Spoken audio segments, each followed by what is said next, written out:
cheating. There's illegals. You have no idea what's going to happen on Election Day. Some bombshell October surprise could incentivize 10,000 people in a swing state. You have no idea. Okay, that's the bad side out of the way. The good side, again, because I'm always going to balance both. I'm not a lefty where I just give you a one-sided argument. That's bullshit. It doesn't help you, and it doesn't help me. I don't want to play Halpern again, but I have to because this was originally scheduled to be in the show. But this is Halpern again, a guy who's analyzed political trends for a long time.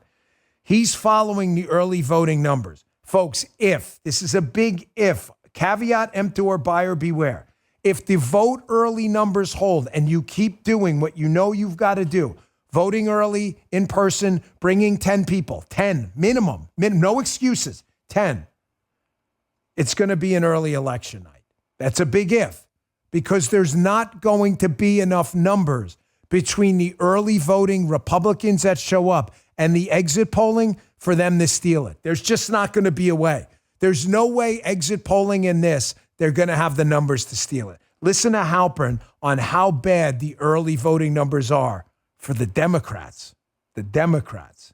Check this out. Good morning, everybody. Let's lead with the lead, as they say in journalism. If the early vote numbers stay the way they are, and that's a big if, we'll almost certainly know before Election Day who's going to win the election. We're going to talk a lot about that. The reasons why Democrats might be underperforming, the prospect that they'll recover. But again, make no mistake, if these numbers hold up in the states where we can understand even partially what the data is like, we'll know that Donald Trump's going to be president on Election Day. So we're going to talk about that, but I didn't want to bury that because it's extraordinarily important. And we got to track that day to day. That's more important than the polls right now.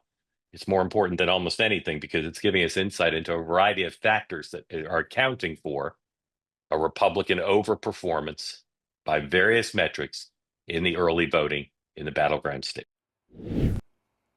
I'm sorry if I'm beating you up, man, but that's my job.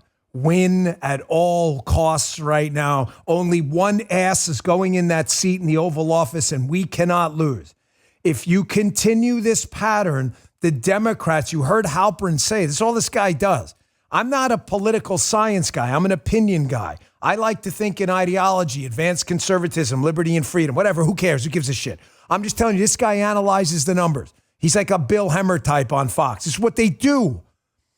He's telling you the Democrats did not factor in this massive turnout. It was not in their strategic, how do we steal the election plan? They don't know what to do. There's not enough time for them to realign their entire strategic plan. You're screwing them up. Keep it up, man. Keep it up.